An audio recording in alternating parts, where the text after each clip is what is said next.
Peace, love, and light.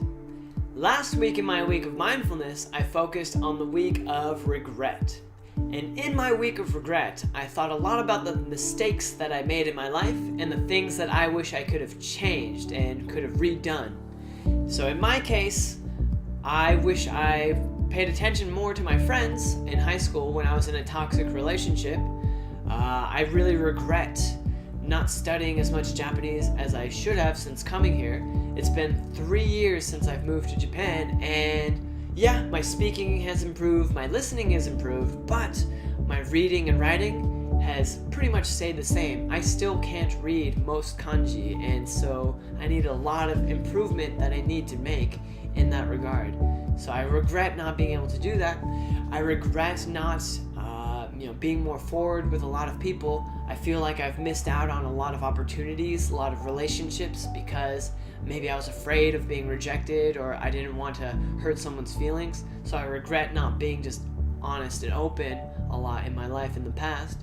And the main thing is, everyone has regrets, everyone makes mistakes, but just because you make a mistake doesn't mean that you can't grow from them, doesn't mean you can't learn from them.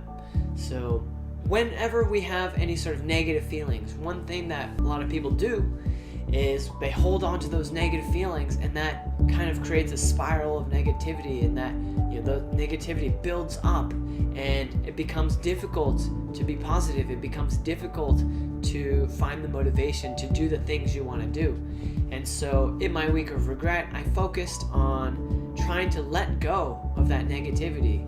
And it is what it is. Just because you made a mistake doesn't mean you can't grow from it. Just because you regret something, you could have done something differently, doesn't mean that you can't take steps now to make your future better. One way to view regrets is seeing them as kind of markers telling us that we're not on the right path. So I regret not studying Japanese as much because my goal is to work for Nintendo. And of course, Nintendo being a Japanese company, if I work for them, I'm going to need to know business Japanese. Of course, I'm probably going to send emails, so I'm going to need to know how to read and write in Japanese. So my regret of not studying Japanese is me telling me that, I'm deviating from that path that I want to be on, and it's telling me how I can get back on the right track. So in that sense, our regrets are teachers that tell us how to get back to where we need to be. And our regrets are teachers that show us what we really want in life. So it's important to not only recognize what our regrets are and pay attention to them, but it's good to learn from them and grow from them as well. And in Japan, they have a philosophy called Kaizen. And Kaizen basically means self-improvement. And post-World War II, Kaizen was a very popular business mentality that essentially focuses on making incremental changes and incremental improvements to help yourself prosper. So in my daily life, the way I can make small incremental changes is to maybe every day study some kanji, to increase my vocabulary, to increase my reading skill. So every day, just a little bit is okay. Every day, maybe read some pages so I can read more books. Every day, do a little exercise so I can, be in good shape.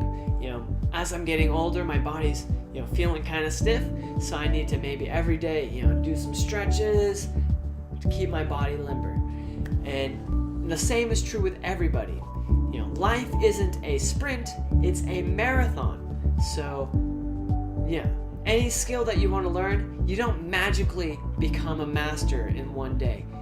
Change takes time. Again, life isn't a sprint, it's a marathon. So, whatever skill it is, whether it's math, you have to study, practice to master math.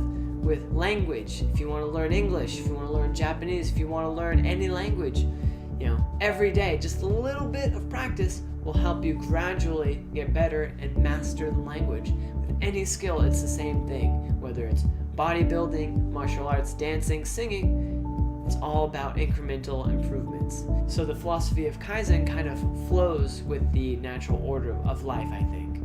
And so don't let those mistakes keep you down. Instead, turn that frown upside down and try to make those improvements. Instead of looking for change, be the change. That's the main thing. Next week is going to be the week of success. So I want to focus more about the things that I did right and learning to be more positive about my outlook on life, about remembering my past, just being more positive and focusing on the good things that I did. If you like the video, like the video. If you dislike the video, dislike that video. If you want to follow me for more, please hit that subscribe button and let me know in the comments below, how was your week of regret? How was your journey? I really want to know. I look forward to seeing you guys next time. Peace.